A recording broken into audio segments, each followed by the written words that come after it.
Bonjour, bienvenue dans cette nouvelle leçon. Nous allons commencer un nouveau projet. On est toujours dans le menu studio. On va s'intéresser dans cette leçon aux 3 sous-menus qui contiennent des éléments graphiques, shapes, des formes, emoji, comme son nom l'indique, et icons, des icônes. Donc, on va ouvrir shapes ici. Vous voyez tout de suite que ce sont des formes légèrement grisées. Et vous avez toujours les mêmes options de recherche, ici, soit par nom, soit ici par nouveauté, popularité, nom ou téléchargement, les favoris, all, et ici les catégories. Et alors, il y en a simplement 5. Les 3D shapes, les formes en 3D.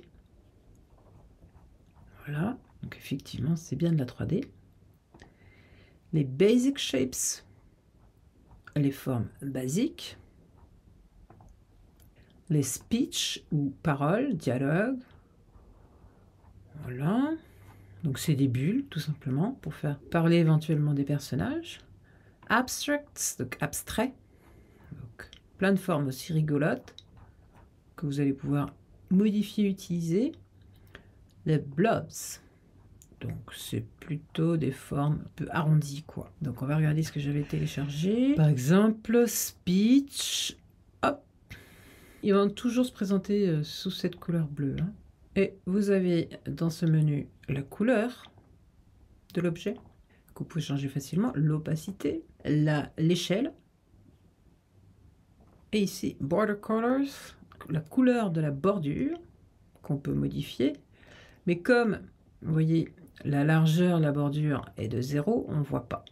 Donc si je modifie soit en cliquant là et en glissant, soit en glissant ici, vous voyez qu'il y a une double flèche qui s'affiche. Voilà. Et là, du coup, on voit la couleur de la bordure. On continue. On va revenir ici. On va dans Emoji. Ça concerne simplement tout ce qui est emoji. Alors, j'ai jamais compté combien il y en a. Il n'y a pas tous les emojis que vous allez retrouver sur votre téléphone, mais il y a quand même un bon paquet. Il y en a beaucoup, beaucoup, beaucoup. Et tous les emojis sont animés. Et c'est ça qui est vraiment sympa. Même si c'est des petites animations, ils sont toutefois animés. Voilà, donc je vais laisser explorer ça.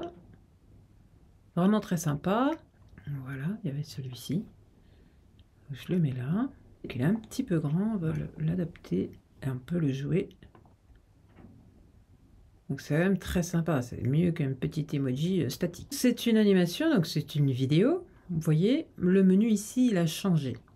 Vous avez Generate Captions, c'est-à-dire générer des sous-titres. Il n'y a pas de son ici et il n'y a pas de parole, donc ce ne sera pas possible. Vous pouvez bien sûr remplacer le média. Vous pouvez évidemment jouer sur l'opacité, sur l'échelle. Vous avez ici le menu qui permet de jouer sur la mise en échelle. Cover, Contain. Ah oui, il faut que je joue là-dessus, voilà. Vous voyez, ou défaut. Défaut n'est pas terrible pour ce type de vidéo.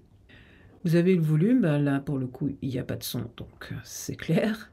En fait le fade in, ça vous permet, s'il y avait du volume, c'est d'adoucir l'entrée en fait du son et la sortie au début et à la fin de la vidéo. Donc on augmente progressivement le son et on baisse progressivement le son. C'est le fade in et fade out. On continue. Ok, on continue avec les icons. Donc toujours ici ces différentes options de recherche. Vous voyez que c'est de la 2D, mais vous avez aussi de la 3D. L'un après l'autre. Donc d'abord vous avez les 3D icons qui sont vraiment très sympas. C'est vraiment idéal pour illustrer des clips déjà en 3D. Vous voyez que c'est vraiment d'une grande qualité. On va pouvoir par exemple utiliser celui-ci. Je le mets au-dessus. On va le mettre au-dessus ici. Et donc c'est très joli quoi. J'aime beaucoup moi tout ce qui est 3D. Je clique là-dessus, regardez un petit peu le menu, il a changé ici. Vous pouvez remplacer facilement le média. On voit que c'est pas une vidéo, hein, vu le menu. Vous avez donc l'opacité, l'échelle. Ce menu encore que vous pouvez utiliser de mise à l'échelle. Et cette histoire de masque, bon là on n'en utilise pas, donc ça ne concerne pas cet objet ici. 3D Elements, alors c'est plutôt de la bureautique, c'est d'autres petits éléments sympas aussi. Dans un autre style, un autre genre. À vous de regarder un petit peu. Animated Flat, donc je vous disais, c'est tout ce qui est animation, image plate animée. Il y a aussi pas mal de choses. Voilà, le clapper par exemple. On va le mettre là. Tac. Et là, on voit que c'est une vidéo. D'ailleurs, c'est marqué. Donc, vous avez à nouveau ici la possibilité de générer des sous-titres, sauf que il n'y a pas de son là non plus. Remplacer le média, l'opacité, l'échelle, la mise à l'échelle, menu mise à l'échelle, le volume. Voilà.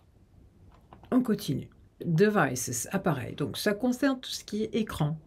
Que ce soit ici un iMac, un iPad, un MacBook Pro, ou les Apple Watch. Donc, ils sont très Apple. Hein. Par exemple, si j'importe celui-ci, regardez, ce qui est intéressant ici, c'est que vous pouvez remplir l'écran.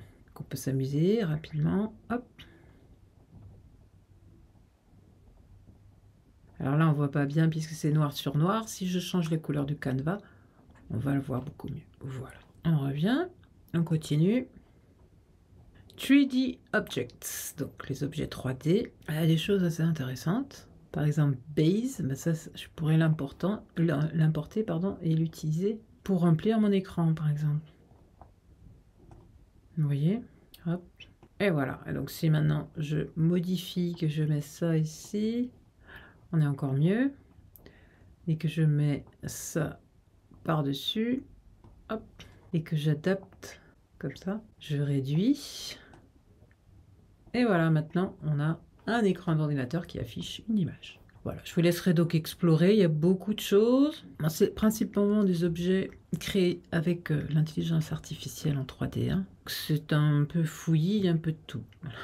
Voilà, je continue les Bubbleheads, donc les accessoires pour personnages Bubbleheads, vous voyez.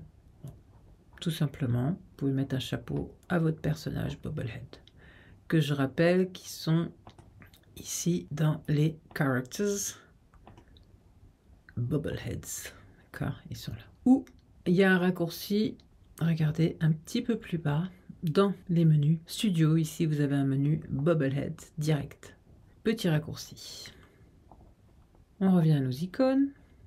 Et on va regarder Flow. Bon, Flow, donc, ça concerne les personnages Flow. Pareil, vous allez pouvoir aller dans Characters. Et vous avez les personnages Flow. Voilà. Donc, ça va avec ces personnages-là, avec ces décors-là. Je continue. Il vous reste Food. Donc, c'est de la 2D. Nourriture. Doodle. Donc, ça, c'est les accessoires pour les personnages Doodle. Là aussi, vous avez la possibilité de les trouver dans Characters, Doodle, ou il y a un raccourci là aussi, regardez, Doodle ici. Vous voyez? Illustration. Bon, plutôt sympa aussi. Voilà, c'est pas mal pour un article de blog par exemple. Ok, il y a un peu de tout, donc 2D. Isometrics. Donc isometric, c'est le fait que ce soit sous cet angle-là, en fait, présenté comme ça en diagonale, avec une profondeur. Ok, voilà, c'est de la 3D en fait. Hein. C'est ce qu'on appelle la position isométrique ici. Flat, bon, bah voilà, on l'a vu tout à l'heure. Des éléments en 2D, tout simplement. Des images. SVG, donc ça, ce sont des éléments sur lesquels on va pouvoir opérer des petits changements, des petites transformations, format SVG. Ensuite, vous avez les Scene Objects. Vous pouvez donc tout à fait les intégrer dans des scènes avec des personnages, je dirais, en 2D. Et puis l'alphabet en pâte à modeler. Voilà, donc j'en fais une espèce de 3D, avec un petit effet ici. On voit les marques de doigts. Donc c'est simplement des lettres, des chiffres en pâte à modeler, type pâte à modeler. Voilà donc pour ces menus, ces 3 menus qui vous donnent pas mal d'options avec des formes, des emojis et des icônes. Très bien, dans la prochaine vidéo, nous allons voir tout ce qui est titres animés. Je vous retrouve dans la prochaine vidéo. Merci, à très vite.